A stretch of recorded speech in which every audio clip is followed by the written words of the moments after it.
আসসালামু আলাইকুম। দিনভর নানান উত্তেজনা ছিল। বিকেল ৩টা পর্যন্ত আমরা বিবিসি থেকে দেখেছিলাম এনসিপির সমাবেশে লোক সমাগম আসলে তেমনটা হয়নি, বাট যখন বিকেল গড়িয়ে সন্ধ্যা হলো প্রায় ৫টার পরে ভালোই লোক সমাগম হয়েছে।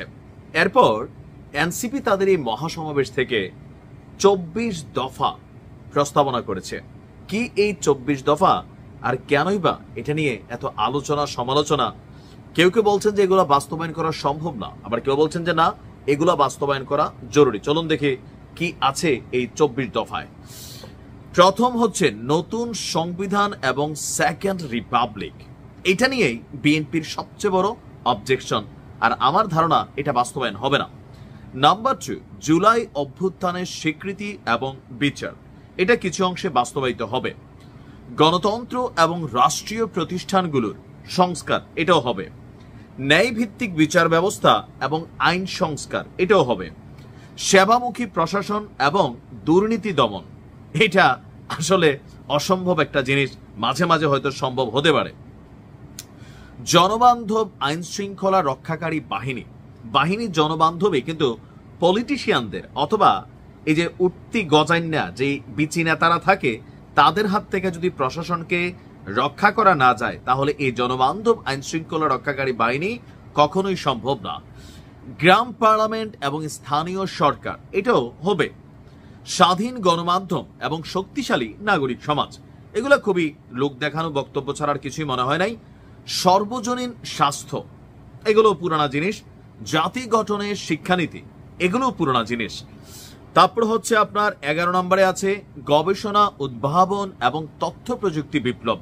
এগুলো খুব সিম্পল জিনিস, আমি ভাবছি আরো কঠিন কোনো কিছু আসবে, যেহেতু 22 দফা। 12 নম্বরে আছে ধর্ম, বর্ণ, সম্প্রদায় এবং জাতিসত্তার মর্যাদা, খুবই সিম্পল চাওয়া। নারীর নিরাপত্তা, অধিকার, ক্ষমতায়ন, প্রত্যেকটা রাজনৈতিক দলই এগুলা চায় বলে, কিন্তু ঝামেলা তৈরি হলে সেখান থেকে সরে যায়। মানব কেন্দ্রিক এবং কল্যাণমুখী অর্থনীতি। তারপর 15 নম্বরে আছে তারুণ্য ও কর্মসংস্থান। 16 নম্বরে বহুমুখী বাণিজ্য এবং শিল্পায়ন নীতি। 17 নম্বরে টেকসই কৃষি এবং খাদ্যে সার্বভৌমত্ব। 18 শ্রমিক কৃষকের অধিকার। 19 জাতীয় সম্পদ ব্যবস্থাপনা। 20 নগরায়ন, পরিবহন এবং আবাসন পরিকল্পনা। 21 জলবায়ু সহনশীলতা এবং নদী সমুদ্র রক্ষা করা। 22 প্রবাসী বাংলাদেশিদের মর্যাদা এবং অধিকার, এটা নিয়ে আর সবাই কথা বলে।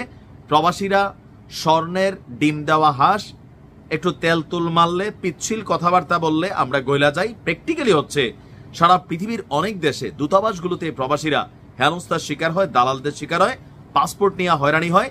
এগুলোর কার্যত কোনো পদক্ষেপ কোনো সরকারই নিতে পারে নাই বা বন্ধ করতে পারে নাই। তারপর হচ্ছে 23 নম্বর বাংলাদেশপন্থী পররাষ্ট্রনীতি।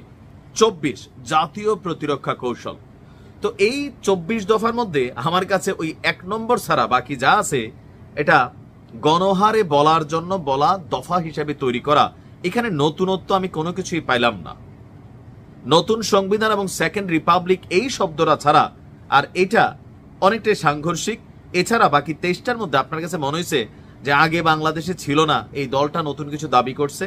না, আমার কাছে মনে ছিল যে এনসিপি আরো নতুনত্ব, ইনোভেটিভ অথবা ক্রিয়েটিভ কোনো দাবি দাওয়া নিয়ে আসবে, যেগুলোতে জনগণের অনেক কিছু কানেক্টেড হবে। আর এই যে 23 দফা, এগুলো বলার জন্য বলা, প্রথম 2 দফা ছাড়া। 2 নাম্বারটাও ঠিক আছে, জুলাই অভ্যুত্থানের স্বীকৃতি, বিচার। আর বাকিগুলোতে আসলে অ্যাজ ইউজুয়াল ধারাবাহিকতা ছাড়া কিছুই হয়নি। তো 3রা আগস্ট বাংলাদেশ নাকি নতুন কিছু দেখতে পাবে বলছিল, পুরো জাতি অপেক্ষা করছিল। এখানে নতুনত্ব আসলে কি আসলো আমার কাছে বোধগম্য না। ভালো থাকুন।